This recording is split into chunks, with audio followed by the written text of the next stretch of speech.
ಸೂರಜ್ ರೇವಣ್ಣ ಪರ ವಕೀಲರಾದಂಥ ಪೂರ್ಣಚಂದ್ರ ಅವರು ಸದ್ಯ ಇವತ್ತು ಪೊಲೀಸ್ ಠಾಣೆಗೆ ಭೇಟಿಯನ್ನು ನೀಡೋ ಮೂಲಕ ಕೆಲವೊಂದು ಮಾಹಿತಿಗಳನ್ನ ಕೂಡ ಕಲೆ ಹಾಕಿದ್ದಾರೆ. ನಾನು ಅವ್ರನ್ನ ಮಾತಾಡ್ತಾ ಹೋಗ್ತೀನಿ. ಸರ್, ಇವತ್ತು ಸ್ಟೇಷನ್ಗೂ ಕೂಡ ಭೇಟಿ ನೀಡಿದ್ರಿ, ಸೂರಜ್ ರೇವಣ್ಣ ಅವರು ಇದ್ದಾರೆ ಅಂತ. ಅವ್ರನ್ನೇನಾದ್ರು ಮಾತನಾಡಿಸುವಂಥ ಪ್ರಯತ್ನ ಏನಾದ್ರು ಮಾಡಿದ್ರೆ ಈಗ ನಾವು ಮಾತಾಡ್ತಿಕ್ಕೆ ಬರಲ್ಲ ಸರ್, ಕಾನೂನಲ್ಲಿ ಅವಕಾಶ ಇಲ್ಲ.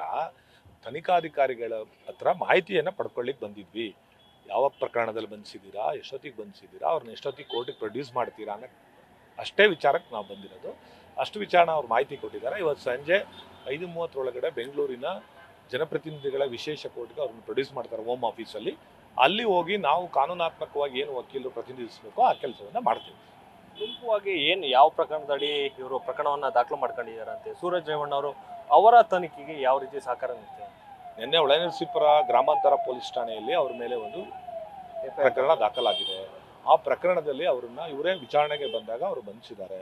ಅದು ನಾನ್ ಬೇಲಬಲ್ ಅಫೆನ್ಸ್ ಇದೆ ಅಂತ ಹೇಳಿ ಅವರು ತನಿಖಾಧಿಕಾರಿಗಳು ಅವ್ರನ್ನ ವಶಕ್ಕೆ ಪಡೆದು ವಿಚಾರಣೆ ಮಾಡಿದ್ದಾರೆ. ವಿಚಾರಣೆ ಹಂತದಲ್ಲಿದೆ. ಅವರು ಕಾನೂನಾತ್ಮಕವಾಗಿ ಅವರು ನ್ಯಾಯಾಧೀಶರ ಮುಂದೆ ಅವರನ್ನು ಹಾಜರುಪಡಿಸಬೇಕಾಗಿರೋದ್ರಿಂದ ಇವತ್ತು ಹಾಜರುಪಡಿಸ್ತಾರೆ. ಸಂಜೆ 5:30 ಒಳಗೆ ಹಾಜರುಪಡಿಸ್ತೀವಿ ಅಂತ ಹೇಳಿದ್ದಾರೆ. ಮುಂದಿಂದು ನಾವೇನು ವಕೀಲರಿದ್ದೀವಿ, ನಮ್ಮ ಟೀಮ್ ಇದೆ, ಲೀಗಲ್ ಸೆಲ್ ಟೀಮ್, ಅದನ್ನು ಕೋರ್ಟಲ್ಲಿ ಅವ್ರು ಪ್ರೊಡ್ಯೂಸ್ ಆದಮೇಲೆ ನಾವು ಕಾನೂನಾತ್ಮಕವಾಗಿ ಯಾವ ರೀತಿ ಹೋರಾಟ ಮಾಡಬೇಕು ಅಂತ ನಮ್ಮ ಲೀಗಲ್ ಟೀಮ್ ನಿರ್ಧರಿಸ್ತೀವಿ.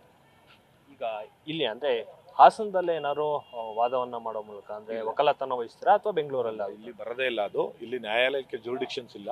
ಅದು ನ್ಯಾಯಾಲಯದ ವ್ಯಾಪ್ತಿ ಬೆಂಗಳೂರಿನಲ್ಲಿರೋದ್ರಿಂದ ಬೆಂಗಳೂರಿಗೆ ಪ್ರೊಡ್ಯೂಸ್ ಮಾಡಿ. ಯಾರ ನೇತೃತ್ವದಲ್ಲಿ ಈ ಒಂದು ವಕಾಲತನ ವಹಿಸ್ಕೊಳ್ಳೋಂಥ ಸಾಧ್ಯತೆ ಇದೆ? ನೇತೃತ್ವ ಇಲ್ಲ ಸರ್, ವಕೀಲರು. ನಮ್ದು ಲೀಗಲ್ ಸೆಲ್ ಇದೆ. ಲೀಗಲ್ ಸೆಲ್ಲಿಂದ ಯಾರಾದ್ರೂ ಒಬ್ರು ಮಾಡ್ತಾರೆ ವಕೀಲರು. ಇಲ್ಲಿದ್ರೆ ನಾವಿಲ್ಲಿ ಮಾಡ್ತೀವಿ, ಬೆಂಗಳೂರಲ್ಲಿದ್ರೆ ಬೆಂಗಳೂರಲ್ಲಿರೋ ವಕೀಲರು ಮಾಡ್ತಾರೆ. ಅಲ್ಲಿರೋ ವಕೀಲರು ವಕೀಲರ ಕೆಲಸನೇ ಮಾಡೋದು, ನಾವು ವಕೀಲರ ಕೆಲಸನೇ ಮಾಡೋದು. ಅಲ್ಲಿರೋ ಟೀಮ್ ಅಲ್ಲಿ ಮಾಡ್ತಾರೆ. ಈ ಸೂರಜ್ ರೇವಣ್ಣ ಪರ ಒಬ್ರು ಶಿವಕುಮಾರ್ ಅನ್ನೋರು ಕೂಡ ದೂರನ್ನ ದಾಖಲು ಮಾಡಿದ್ರು.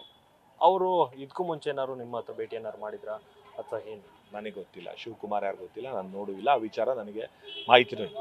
ನನಗೆ ಮಾಹಿತಿ. Thank you. ಕ್ಯಾಮ್ರಾಮನ್ ಪ್ರವೀಣ್ ಜೊತೆ Mohan, news first Hassan. News first ನಿರ್ಭೀತಿಯಿಂದ ನಿಮ್ಮ ಪರವಾಗಿ.